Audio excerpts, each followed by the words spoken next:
समंदर के बॉटम पर इंटरनेट केबल को अगर शार्क काट ले तो उसको ठीक कैसे किया जाता है। सबसे बढ़कर ये पता कैसे चलता है कि हजारों मील के समंदर में केबल कहां से टूटी है। इस वीडियो से लेकर पूरा यूट्यूब, टिकटॉक, इंस्टाग्राम और यहाँ तक के पूरा ग्लोबल टेक सिस्टम ही आजकल इंटरनेट के जरिए एक दूसरे से जुड़ा हुआ है। और पूरे इंटरनेट का 99% ट्रैफिक समंदर के बॉटम पे मौजूद छुपी हुई केबल्स के सहारे गुजरता है। एक ऐसा ट्रैफिक का हाईवे जिसे हम रोजाना इस्तेमाल तो करते हैं लेकिन देख नहीं सकते। नाजरीन, अंडर सी केबल्स का नेटवर्क इतना बड़ा है कि वो तमाम कॉन्टिनेंट्स को आपस में जोड़े हुए है। ये केबल्स ज्यादा से ज्यादा 8000 मीटर की गहराई में बिछाई गई हैं, जहां प्रेशर 5300 kg पर स्क्वायर इंच जितना होता है। ये ऐसा ही है जैसे इंसानी पाँव की सबसे छोटी उंगली पर एक अफ्रीकन हाथी जितना वजन डाल दिया जाए। इतने ज्यादा प्रेशर में अंडर सी केबल्स का सबसे छोटा हिस्सा अजरबैजान से तुर्कमानिस्तान के बीच ब्लैक सी के नीचे से गुजर रहा है, जिसकी लंबाई करीब 300 किलोमीटर है। और सबसे बड़ा हिस्सा 6600 किलोमीटर लंबा है, जिसको मरिया केबल का नाम दिया गया है। ये अमेरिका में वर्जीनिया बीच से शुरू होकर अटलांटिक ओशन की अंधेरी गहराइयों से होकर स्पेन के बिलबाओ पर आकर खत्म होती है। बात की जाए दुनिया के तमाम समंदरों में बिछाई जाने वाली केबल्स की, तो कुल मिलाकर इन सब की लंबाई 14 लाख किलोमीटर से भी ज्यादा है। इतनी ज्यादा कि अगर इन केबल्स को हमारे सोलर सिस्टम के तमाम प्लैनेट्स और उनके मून्स के गिर्द लपेटा जाए तो फिर भी इतनी केबल बच जाएगी कि वो अर्थ का दोबारा से एक गोल चक्कर लगा सके। अब जाहिर है इतनी लंबी केबल्स, वो भी समंदर में 8000 मीटर की गहराई में बिछाना कोई हल्का काम तो नहीं है। सिर्फ 1 किलोमीटर सबमरीन केबल को बिछाने में ज्यादा से ज्यादा 25 लाख US डॉलर्स का खर्चा आता है। तो अब आप खुद अंदाजा लगा लें कि 14 लाख किलोमीटर केबल बिछाने में कितना खर्चा आया होगा। पर आखिर इतना सब कुछ करने की जरूरत ही क्या थी, जब आज के दौर में यही काम सैटेलाइट्स की मदद लेकर पूरी दुनिया को वायरलेसली आपस में कनेक्ट रखा जा सकता है। असल में देखा जाए तो पूरी दुनिया में 493 सबमरीन केबल्स मौजूद हैं। हर एक केबल 4000 टेराबिट्स का डाटा झेल सकती है, वो भी सिर्फ 1 सेकंड में। इसको यूं समझ लें कि सिर्फ एक केबल पर 8 करोड़ लोग 4K मूवी एक साथ स्ट्रीम कर सकते हैं, और ऐसी 493 केबल्स हैं। इसके बरक्स यही काम अगर सैटेलाइट करेगी तो एक सैटेलाइट पर वही 4K मूवी सिर्फ 24,000 लोग एक साथ देख पाएंगे। अब लोगों की डिमांड्स पूरी करने के लिए होगा ये कि ज्यादा से ज्यादा सैटेलाइट्स इंस्टॉल करनी पड़ेंगी, जिसमें खर्चा भी ज्यादा होगा और मेंटेनेंस भी। सबमरीन केबल के मुकाबले में सैटेलाइट की मेंटेनेंस ज्यादा कॉस्टली भी है और मुश्किल भी। और अगर किसी वजह से सैटेलाइट में मेजर फॉल्ट आ जाए तो उसको रिप्लेस करने में 40 करोड़ US डॉलर्स का खर्चा बर्दाश्त करना होगा। यही वजह है कि लाखों किलोमीटर्स की केबल समंदर के नीचे बिछाना सैटेलाइट या वायरलेस कनेक्टिविटी से ज्यादा आसान है। इस अंडर सी हाईवे में हर वक्त करोड़ों गीगाबाइट्स का डाटा ट्रेवल कर रहा है। इसका मतलब है कि ये हाईवे भी काफी चौड़ा होगा, यानी ये केबल्स एक आम घरेलू फाइबर ऑप्टिक केबल से ज्यादा मोटी होगी। पर ऐसा नहीं है। देखने में ये येलो और ब्लैक केबल एक होज पाइप जितनी मोटी है, लेकिन असल में इसके बीच से गुजरने वाली फाइबर ऑप्टिक केबल बाल जितनी पतली है। तो अब सवाल उठता है कि इतनी पतली तार के बीच से इतना ज्यादा डाटा कैसे भेजा जाता है। इस बाल जितनी वायर को फाइबर ऑप्टिक का कोर कहा जाता है, जो कि गिलास या फिर प्लास्टिक से बना होता है। इसके बीच से लाइट गुजरती है जो डाटा को छोटे छोटे पैकेट्स में लेकर ट्रेवल करती है। सबसे पहले कंप्यूटर में मौजूद डाटा को इलेक्ट्रिकल सिग्नल से लाइट सिग्नल में एक ट्रांसमीटर की मदद से कन्वर्ट किया जाता है। ट्रांसमीटर ये काम लेजर लाइट या फिर LED के जरिए करता है। ये लाइट सिग्नल पल्स की सूरत में ट्रांसमिट या भेजा जाता है, जिसके सिर्फ 2 ही पार्ट्स होते हैं, वंस और जीरोस। लाइट पल्स 1 को जाहिर करता है और जब कोई पल्स नहीं होता तो वो 0 को जाहिर करता है। इन पल्सेस को एक जगह से दूसरी जगह लेकर जाना कोर का काम होता है, जिसके बीच लाइट ट्रेवल करती है। इस कोर के बाहर एक लेयर होती है जिसको क्लैडिंग कहते हैं, और ये लेयर लाइट को कोर से बाहर निकलने से रोकती है। अगर लाइट कोर से बाहर निकलने की कोशिश भी करेगी तो क्लैडिंग उसको वापस कोर के अंदर ही बाउंस बैक करवाता है। इस प्रोसेस को टोटल इंटरनल रिफ्लेक्शन कहा जाता है। अब ज्यादा फासले पर ये लाइट सिग्नल वीक हो जाता है, जिसके लिए हर 100 किलोमीटर के बाद एक रिपीटर लगाया जाता है जो लाइट सिग्नल को बूस्ट कर देता है। इसी पार्ट को पूरा करने के लिए कोर और क्लैडिंग के ऊपर कॉपर की एक लेयर चढ़ाई जाती है, जिसमें 10,000 वोल्ट्स का डीसी करंट भेजा जाता है। क्योंकि ओशन के बीच कोई पावर सोर्स तो होता नहीं, इसीलिए इन एम्पलीफायर्स को पावर देने के लिए कॉपर लेयर से गुजरने वाला करंट काम में लाया जाता है।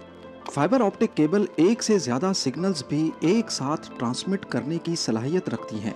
इस टेक्निक को वेवलेंथ डिवीजन मल्टीप्लेक्सिंग यानी WDM कहा जाता है। मुख्तलिफ कलर्स की लाइट को एक साथ फाइबर ऑप्टिक से गुजारा जाता है और हर एक कलर की लाइट में अलग अलग डाटा पैकेट्स होते हैं। जैसा कि आप जानते हैं कि speed of light 1079 million kilometres per hour होती है, यानी ये डाटा एक जगह से दूसरी जगह स्पीड ऑफ लाइट से पलक झपकते ही पहुंच जाता है। हजारों किलोमीटर दूर पहुंचने पर यह डाटा फोटो डायोड या फोटो डिटेक्टर की मदद से दोबारा इलेक्ट्रिकल सिग्नल में कन्वर्ट होता है और फिर कंप्यूटर या मोबाइल डिवाइस उसे दोबारा रिकंस्ट्रक्ट करके ग्राफिक्स या फिर किसी भी फॉर्म में ले आती है। कोर, क्लैडिंग और कॉपर लेयर के अलावा सबमरीन केबल के मोटे होने की वजह इसके ऊपर मौजूद 7 और लेयर्स भी हैं, जिनका काम केबल को पानी के एक्सट्रीम प्रेशर से बचाना होता है। लेकिन इसके बावजूद भी ये केबल अर्थक्वेक्स, शार्क अटैक्स और समंदर के अंदर ही वॉल्केनिक एरप्शन से डैमेज हो जाती हैं। लेकिन सबमरीन केबल के डैमेज होने की सबसे बड़ी वजह फिशिंग होती है। कुछ वेसल्स समंदर के बॉटम पे रहने वाली मछलियों का शिकार इस ट्रॉल डोर से करते हैं, जिसके साथ एक रस्सी लगी होती है जो सीधा वेसल से कनेक्टेड होती है। इस ट्रॉल डोर को बॉटम तक भेजकर इसे ओशन फ्लोर पे घसीटा जाता है और फिर मछलियां इसमें फंसती चली जाती हैं। जब ये ट्रॉल डोर गलती से सबमरीन केबल की जगह पर फेंक दिया जाए तो घसीटने की वजह से केबल को बहुत नुकसान होता है। अब यहाँ आप सबके जहन में एक ही सवाल आ रहा होगा कि इतने वसी और बयाबान समंदर के बॉटम में अगर सबमरीन केबल डैमेज हो जाएं तो फिर इनको ठीक कैसे किया जाता है। ठीक करना तो बात की बात है, लेकिन सबसे पहले हजारों किलोमीटर की वायर कहां से डैमेज हुई है वो लोकेशन पिन पॉइंट कैसे की जाती है। आपको यहाँ बताते चलें कि आजकल की मॉडर्न सबमरीन केबल्स 1 इंच मोटी होती हैं और 1 किलोमीटर वायर का वजन करीब 1400 kg होता है, यानी एक सेडान गाड़ी जितना।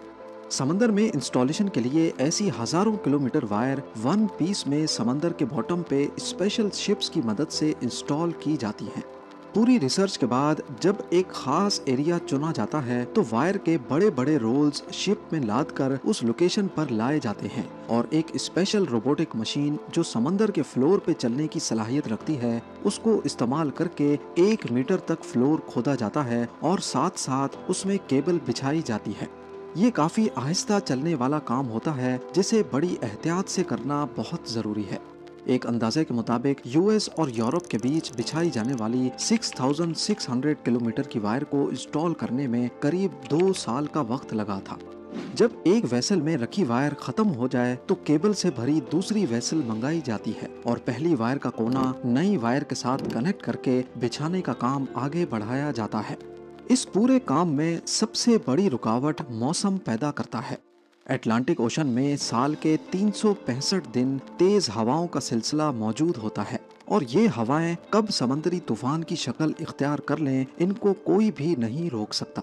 इसके अलावा अटलांटिक ओशन में अक्सर औकात कैटेगरी 1 का हरिकेन मौजूद होता है।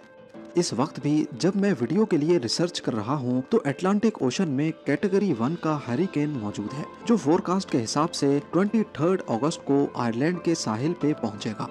हरिकेन्स या तेज तूफान की वजह से कई दिन तक इंस्टॉलेशन का काम वहीं पॉज कर दिया जाता है जब तक मौसम क्लियर ना हो।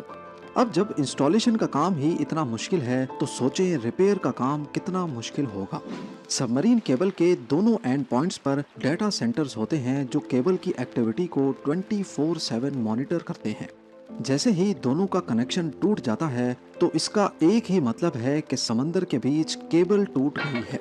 हजारों किलोमीटर की वायर एग्जैक्टली कहां से डैमेज हुई है ये पता लगाने के लिए एक खास डिवाइस यूज होती है जिसे ऑप्टिकल टाइम डोमेन रिफ्लेक्टोमीटर कहा जाता है। ये डिवाइस दोनों एंड से एक लाइट पल्स भेजती है और क्योंकि केबल टूटी हुई है तो वो लाइट पल्स बाउंस करके वापस आ जाती है। वापस आने वाला पल्स कितनी देर में वापस आया और सिग्नल की मजबूती कितनी बची है, इससे अंदाजा लगाया जाता है कि एग्जैक्टली कितने किलोमीटर्स के बाद केबल में डैमेज है। यही प्रोसेस दोनों एंड से किया जाता है और वेरीफाई किया जाता है कि दोनों की लोकेशन एक ही है कि नहीं। अब दोनों एंड से डीसी सप्लाई यानी केबल में छोड़ा गया करंट बंद किया जाता है और उस लोकेशन पर आरओवीज को समंदर के बॉटम पर भेजा जाता है। आरओवीज की मदद से पहले फिजिकली केबल का मुआयना किया जाता है और फिर केबल को बाहर निकालकर ऊपर मौजूद वेसल तक लाया जाता है। केबल का वो हिस्सा जो डैमेज हो गया हो वो काट कर उसमें दूसरा पीस लगाया जाता है। फाइबर ऑप्टिक का कोर क्योंकि ग्लास का बना होता है, इसीलिए ये काम काफी एहतियात से करना होता है ताकि एक गिलास दूसरे के साथ वैसे ही जुड़ जाए जैसे वन पीस में था। इस प्रोसेस को स्प्लाइसिंग कहा जाता है। अगर केबल कम पड़ रही हो या समंदर का बॉटम काफी ज्यादा नीचे हो तो पहले एक हिस्से को ऊपर उठाया जाता है, उसमें दूसरी एक्स्ट्रा वायर जोड़कर दोबारा नीचे बिछा दिया जाता है। फिर यही प्रोसेस टूटी हुई वायर के दूसरे एंड पे भी किया जाता है। सबमरीन फाइबर ऑप्टिक केबल के फायदे, ये काम कैसे करती है, इंस्टॉलेशन और रिपेयर के बारे में शायद आपके कई सवालों का जवाब मिल चुका होगा। उम्मीद है जेम टीवी की ये वीडियो भी आप लोग भरपूर लाइक और शेयर करेंगे। आप लोगों के प्यार भरे कमेंट्स का बेहद शुक्रिया। मिलते हैं अगली शानदार वीडियो में।